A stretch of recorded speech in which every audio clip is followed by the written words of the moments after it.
Bullied is the only word I can say that will describe that performance from Liverpool. We have just been absolutely bullied by the European retirement home that is Galatasaray. You've got Gundogan pushing 35, Lucas Torreira who couldn't cut it at Arsenal, Leroy Sané, Davinson Sanchez. You've got a squad there that is the new MLS, and we've gone to Turkey and been absolutely played off the pitch. And there is no one to blame but ourselves. That was the worst performance of the season so far. And honestly, I think that is Slot's worst performance. That is our worst performance under Slot. As a club, that is our worst performance since Slot came in last summer. There is no excuse for us to be in this position, to be losing 1-0 at Galatasaray, at their ground, who haven't won at their ground in the Champions League, by the way, in 7 years. 7 years is the last time they won a home game in the Champions League. And we've just gone there, lost 1-0. For the first time this season, we haven't scored a goal. And it's to a side that we should be running rings around. A side that got beat 5-1 by Eintracht Frankfurt in the last round, in the first group stage. And we've just been dominated. We've been ran off the pitch. We were bullied in midfield. We were bullied defensively. There was nothing going on up top. And we need to have a serious look at ourselves. And it's pretty clear to see that these late winners we've been picking up so far, the win at Newcastle, Bournemouth, Burnley, Arsenal, Southampton, Atletico Madrid, the fact that I have to name that many late wins showcases there are real problems in this squad. And this performance today, while all those other ones papered over the cracks, this was the cracks. The tape didn't hold. They've come to fruition. Like, everyone can see the glaring errors in this team, and there is little to no positives from this match today. I think the only positives you can take are maybe Ekitike looked good in the first half, Gakpo looked solid in the first half, and from then on it's a mess. There's been injuries, there's been poor defensive displays. Konate, for me, go. Just fucking go. I don't care anymore. I'm sick of this contract talk. Will he, won't he? If he's putting in performances like that, fucking out the door with you, because I don't want anything to do with him. Passing the ball backwards, leading to a shot on our goal from Osimhen, who's one of the most lethal strikers in Europe, by the way, to the point where Alisson's had to save it and got injured doing so. Losing every ball in the air. Yeah, towards the end, he started putting in a few vital interceptions when we're chasing the match. But before then, he's half-arsing it, jogging back into position, not putting himself where he's meant to be, not being defensively assured of himself. Honestly, if you're going to play like that, I cannot be arsed with it. That's fucking one thing. You've then got a right-back playing at right wing in Jeremy Frimpong, who is as quick as he is, as lightning fast as he is, great again in behind, sure, did sod all with it. And the fact that Slot's in this position where he's not trusting a right back to play at right back, and he'd rather play Szoboszlai, who, by the way, this match showcased he is a midfielder playing makeshift right back like James Milner used to at left back for us. This game showcased it. The fact that he's not trusting Frimpong there, the fact that he's not trusting Ngamoa to come on at left wing, and he'd rather play Florian Wirtz, who today showcased as well, he is so not in tune with how this squad wants to play. He just looked like he was clueless. He was picking up the ball, found nothing with it. He does too much. Shoot the ball, just kick the ball. It's not everything has to be this meticulous, thought out, back heel to someone, cut inside, take 2 touches. Just fucking shoot. You are a professional footballer. You are someone who last season dominated Europe. The season before, dominated Europe in an unbeaten Leverkusen campaign. You won man of the match in 6 Champions League matches last season, and you can't kick a football towards a goal or in the vague direction of a goal. And the one time he does, we almost score from it. What does that tell you? Not everything has to be this carefully thought out, meticulous. We've got to work the ball up, pass it left, then cross play over to the other sides, try and free up space for others. It doesn't need to be this complicated. Just kick the fucking ball in the direction of the goal and see what happens. We've got McAllister there, Szoboszlai, Wirtz, Ekitike, like some of the best players at taking long distance shots, as we've proved time and time again in the past, and they're all so hesitant to do it. And Galatasaray completely bullied us tonight and made us look like a League 2 team. The money we've spent, money is not the solution to every football match, I understand this, but there's no excuse for us to be playing a team in the Turkish league which is filled with players who have been past the best point of their career and be made to look like they are Barcelona under Pep Guardiola. We have just been completely shoved off the pitch, outworked, outran.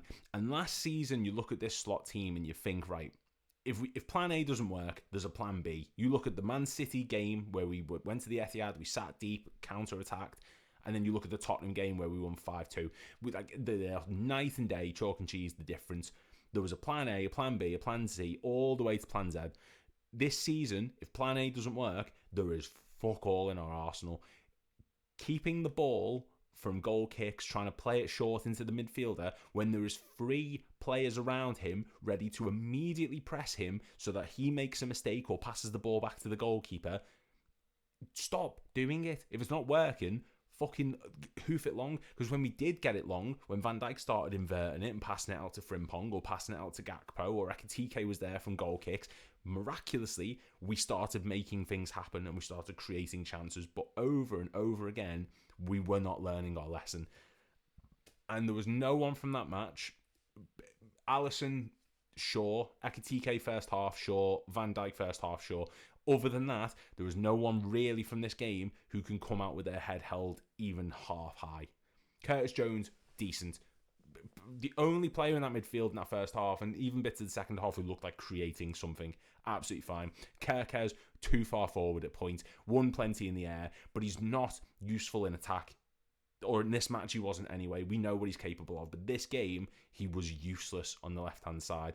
Konate, I've already made my peace with him. Fucking out the door. If you stick Gomez in next to Van Dijk, I don't care anymore.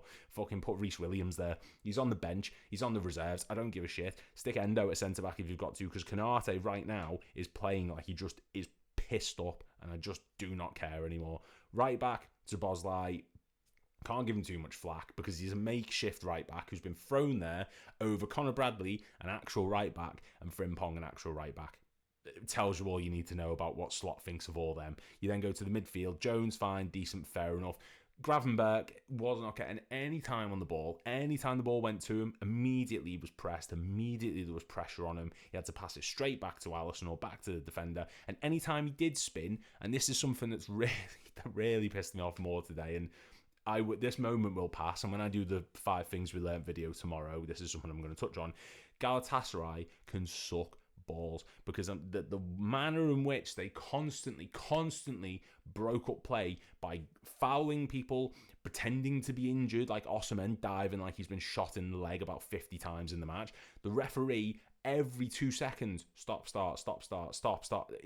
There was no chance for momentum to build in that match. It was fucking woeful. And VAR, by the way, can I just say, I'm sick of every single match viewing it through the prism of what's the referee going to do? Is the referee going to be good? Is the referee going to be bad? I could give 2 shits about what the referee does. That is not why I watch these games. I watch these games because I support this club. I adore this club, and I am passionate about following this club. I do not care what the referees are doing, but every single match, the decision comes back to, or the overall narrative comes back to, well, the ref fucked up there, the ref fucked up there. How is that a penalty? Genuinely, he's gone down like a sack of shit because there's a hand brushed his cheek, and he's gone down clutching his face, and fuck me, that's how they've won the game, with an Osimhen penalty from that. And it wasn't even a good Osimhen penalty either, but that's beside the point. What a mess of a performance. But then miraculously, VAR seems to work when Konate's leg gets kicked. It shouldn't have been a penalty, by the way, but it just infuriates me how VAR's there 1 minute, not there the next, or vice versa. It was a mess of a performance. And I understand why Slot rotated. I fully get it. He's viewing it as, right, this is Galatasaray away. We should beat them. They lost 5-1 in the first match after going 1-0 up. We've got Chelsea on the weekend, who, even though they're in bad form, are our second toughest opponent we faced so far behind Arsenal. It's going to be difficult. We haven't won at Stamford Bridge since 2020 when Mane scored 2 goals. It's a big match. So I understand the rotation, but Frimpong is not a right winger. And this really puts into perspective what we're going to do when Salah isn't here for AFCON. Because there's a fucking minimal options there. Chiesa should have been there tonight. I know he's got this niggle or whatever people are discussing. I feel like he would have started, but it's a mess on that side. Gakpo actually looked decent. He actually started taking on players, actually started making things happen. But all that aside, all this comes down to is we should not be being bullied in this manner by a Turkish side who have not won at home in the Champions League in 7 years, were Liverpool, for fuck's sake. We've just won the Premier League. We've just signed Florian Wirtz, Alexander Isak, Hugo Ekitike, Milos Kerkez, Jeremy Frimpong. We've just gone out and won the transfer window across all clubs in debatably Europe. And we're getting beat by this side, the retirement home for footballers who have passed their best. İlkay Gundogan last season was a passenger in this City side, and today he looked like the pilot. He was dominating that match, and we let him. We let all of them. Lost everything in midfield, nothing at all going forward. Defensively, we're so devoid of any sort of stability. Any chance that goes forward, it takes one through ball and they're behind. And that happened in literally the second minute, where Szoboszlai is too far forward and Konate jogging back to try and cover the attacker. And if Alisson wasn't there, we could have been 1-0 down literally 2 minutes in. That's the scenario we find ourselves in. And if the Crystal Palace match wasn't a wake-up call, this needs to be. Because there is so many things not working at the moment, and it will come good. And this is just me having a bit of a rant at the moment. Tomorrow, when they do the top 5 things we've learned, it will be more composed, more thought out, blah, blah, blah. But the initial response is that this is a mess. And there can be no denying the fact that we're in this position and we need to get out of it. But let me know what you think in the comments down below. Galatasaray 1, Liverpool 0. Yeah, we're going to have to hope things improve massively.